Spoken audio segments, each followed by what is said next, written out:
शेख मुजीब साहब हालात के जबर से जन्म लेने वाले लीडर थे। शेख मुजीबुर रहमान को और मौलाना बाशानी को बहुत आइडलाइज करता था, क्योंकि मैं देखता था कि ये लोग इंतहाई सादगी से शेजान होटल में बैठते थे, गप्पे मारते थे, सियासी गुफ्तगू होती थी, मैं इनकी गुफ्तगू सुनता था तो मुझे बहुत अच्छा लगता था कि क़यादत यार ही होती है, ये क़यादत जो है इसको ये होती है। मैं सीखने की कोशिश करता था। शेख मुजीबुर रहमान की पूरी कोशिश थी कि पाकिस्तान के साथ रहा जाए, या पाकिस्तान की जो फेडरेशन है, दोनों बाजू जो हैं एक रहें। लेकिन एक स्टेज आई 1966 में, जब अयूब खान के दौर में लाहौर में चौधरी मोहम्मद अली साहब के घर मीटिंग हुई, आल पाकिस्तान पार्टी जो कॉन्फ्रेंस हुई, वहां उन्होंने 6 नुकात पेश किए। 6 निकात में ये नहीं था कि हम पाकिस्तान से अलग हो गए, एक ही पाकिस्तान की बात की गई थी। सूबाई खुद मुख्तारी को गैर मामूली तौर पर ज्यादा कर दिया गया था। 2 ही सूबे थे उस वक्त, मशरक़ी पाकिस्तान और मगरबी पाकिस्तान। उसमें तो ये था कि दरअसल एक मुल्क के अंदर 2 मुल्क, करेंसी भी उनकी अलग होगी, फौज भी उनकी अलग होगी, मशरक़ी पाकिस्तान और मगरबी पाकिस्तान के फॉरेन रिजर्व भी अलग अलग होंगे, तिजारत का हिसाब किताब भी अलग होगा, और दोनों बाजू अलग अलग खारजा पॉलिसी लेकर चल सकेंगे और अलग अलग मुआहदे कर सकेंगे मुख्तलिफ मुल्कों से। मगरबी पाकिस्तान जिससे चाहे मुआहदा कर ले, मशरक़ी जिससे चाहे मुआहदा कर ले। बहुत से लोग समझते रहे कि ये एक्सट्रीम का मुतालबा करके उन्होंने वो मिसाल पूरी की है कि तोप का लाइसेंस मांगो ताकि पिस्तौल का लाइसेंस मिल जाए। उस 6 नुकात पर अगर आप तारीख का मुताला करें तो भुट्टो साहब अभी वजीर खारजा थे। उन्होंने, भुट्टो साहब ने कायल करने की कोशिश की अयूब खान को कि इन 6 नुकात पर अभी अगर हम बात करें तो हम इस मामले को हल कर सकते हैं। और बदगुमानियां का जो आगाज हुआ दरअसल हतमी जाके वो अयूब खान के मार्शल लॉ में हुआ। जब उन्होंने देखा अयूब खान का मार्शल लॉ लग गया तो उन्होंने कहा कि भाई इस मार्शल लॉ का हमें तो सिर्फ नुकसान ही नुकसान है, हम तो फौज में भी नहीं हैं, हम ब्यूरोक्रेसी में भी नहीं हैं, और सियासी इदारे आपने ख़त्म कर दिए, सियासी जमातों पे आपने पाबंदी लगा दी। वहाँ से एहसास तन्हाई जिसे कहते हैं या बेगान की या एलिनेशन वो शुरू हुआ, और फिर ज़ाहिर है उन्हें अपनी इकोनॉमिक अंडर डेवलपमेंट का भी एहसास हुआ, और उसके बाद जो है रफ्ता रफ्ता ये खलीज बढ़ती गई हमारी तरफ से। अगरतला साजिश केस बना, मुजीबुर रहमान को गिरफ्तार कर लिया गया, वो एक बिल्कुल झूठा केस था।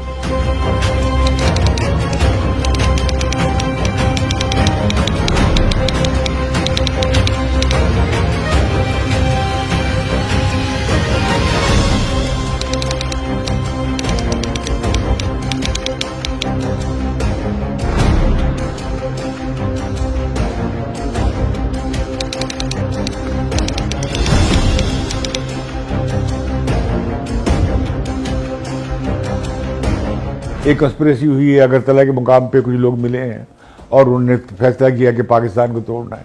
ये हम सुनते हैं, सिंधी लीडरशिप के हवाले से भी सुनते हैं, बलोचों की लीडरशिप के हवाले से भी सुनते हैं, पख्तून लीडरशिप के हवाले से भी इस तरह के इल्ज़ाम देखते हैं कि पाकिस्तान में छोटे सूबों और छोटी कौमियतों के जो लीडरशिप रही है उनकी हुबुल वतनी को हमेशा पंजाब में बैठकर या इस्टेब्लिशमेंट ने, फौज ने और सलामती के इदारों ने शक की निगाह से देखा है। अगरतला साजिश केस साजिश तो थी, और मुझे अवामी लीगर ने बताया है कि साजिश ये बाकायदा थी और इसमें शेख मुजीब भी शामिल थे। अब तो उसकी तस्दीक हो गई है ना, खुद अवामी लीग उन्होंने शेख मुजीब के डायरियों ने, नोट्स ने इसकी दुरुस्तगी साबित कर दी है कि ये अगरतला गए थे, हिंदुस्तान की इंटेलिजेंस एजेंसियों से मिलकर कुछ प्लान बनाया था पाकिस्तान के खिलाफ।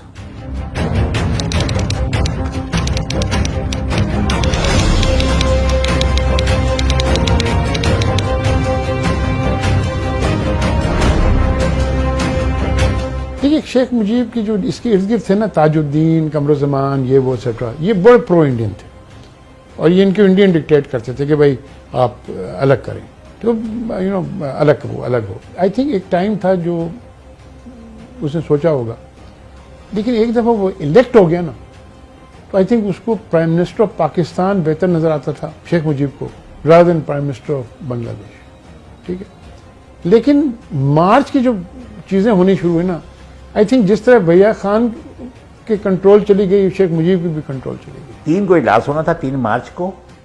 1 मार्च 1971 को ऐलान हुआ कि इजलास मुलतवी कर दिया गया। रेडियो पाकिस्तान में जैसी खबर चली, फसादात फूट पड़े। उसके बाद अवामी लीग ने मशरक़ी पाकिस्तान को टेक ओवर कर लिया, बिल्कुल प्रैक्टिकली टेक ओवर कर लिया। نہ ہم اسکول جا سکے، نہ والد صاحب آفس جا سکے، نہ کوئی اور کہیں جا سکا. دن میں ہم سوتے تھے، رات کو سب جاگتے تھے، پورا محلہ جاگتا تھا. ہر تھوڑی دیر پہ کھمبے بیچتے تھے کہ عوامی لیگی آ گئے، عوامی لیگی آ گئے. اور بہت ہی خوف کی کیفیت میں ہم وہاں رہتے تھے.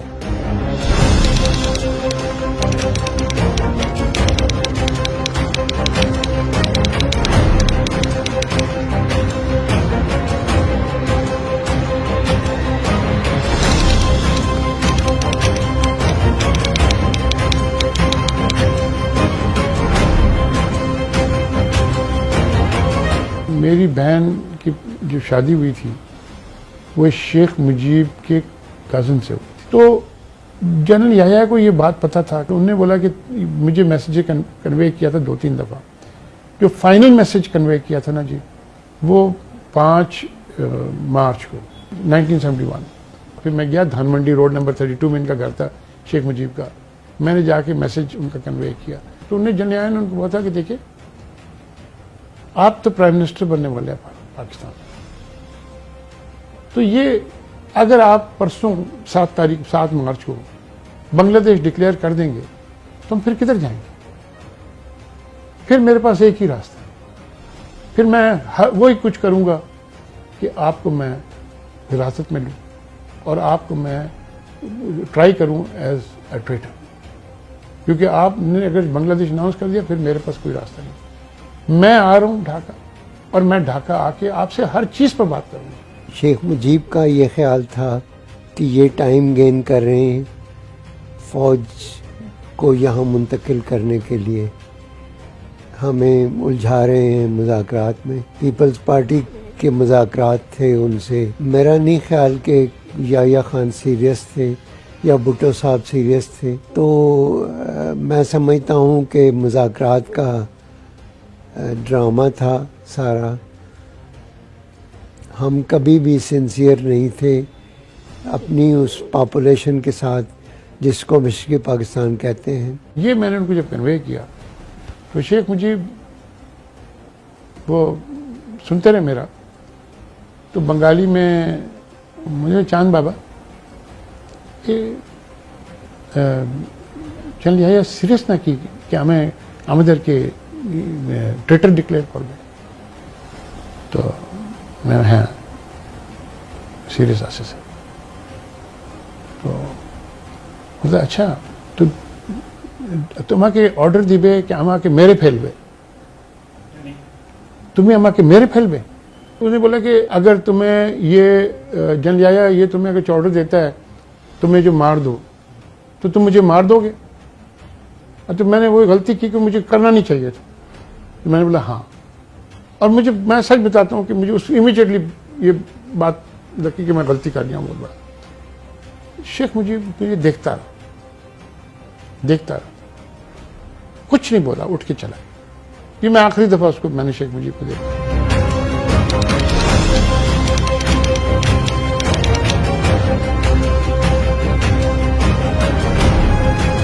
7 مارچ کو بہت بڑا جلسہ رمنا ریس کورس گراؤنڈ میں ہوا اور پورے مشرقی پاکستان میں یہ ٹیمپو تھا کہ آج آزادی کا اعلان ہو جائے گا. شیخ مجیب صاحب آج جھنڈا لہرائیں گے. پورا مجمع جھنڈا اٹھائے ہوئے تھا بنگلہ دیش کا. اور ہم لوگ جو غیر بنگالی تھے اپنے اپنے محلوں میں بری طرح خوفزدہ تھے پھر ہمارا کیا ہوگا. ہمارے گھر میں جو ماسی کام کرتی تھی وہ میری والدہ سے کہہ گئی تھی کہ باجی یہ سب ہمارا ہو جائے گا. اب بنگو بندھو نے کہا ہے، یعنی بنگو بندھو سے مراد شیخ مجیب، انہوں نے کہا ہے کہ سب جو جہاں کام کرتا ہے یہ کرتی ہے وہ گھر اس کا ہوگا. لیکن شیخ مجیب صاحب نے ساری باتیں کی، آزادی کا اعلان نہیں کیا. اس سے بعض لوگ یہ مطلب نکالتے ہیں جس کی گنجائش موجود ہے کہ اس وقت تک بھی اعلانیے کے قائل نہیں تھے. ممکن ہے درست ہو یہ بات، اس کی گنجائش تو موجود ہے. 23 مارچ جب آیا 1971 یہ آخری 23 مارچ تھا پاکستان کو رہتے ہوئے، تو چھاؤنیوں میں اور غیر بنگالی آبادیوں میں ہی پاکستان کا قومی پرچم لہرایا جا سکا. یہاں تک کہ پھر 25 سے 26 مارچ کی درمیانی شب آپریشن شروع ہوا.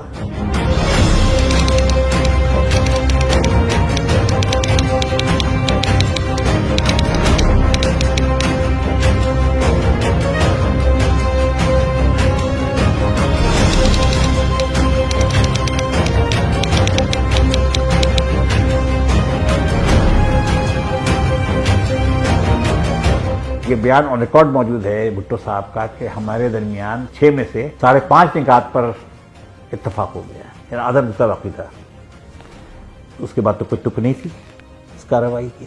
میں تو بالکل قصوروار مجیب الرحمان کو نہیں سمجھتا، کیونکہ جب آپ کچھ بھی دینے کو تیار نہیں تھے، ان کو الیکشن کے باوجود ان کو پاور دینے کو تیار نہیں تھے، تو شیخ مجیب کا تو کوئی اس کے اندر، ہاں یہ ہے کہ اس نے ایک وار آف انڈیپینڈنس لڑی، اس نے ایک ملک بنایا، اس نے ایک آئیڈیا فلوٹ کیا. قائد اعظم نے بھی تو یہی کیا تھا.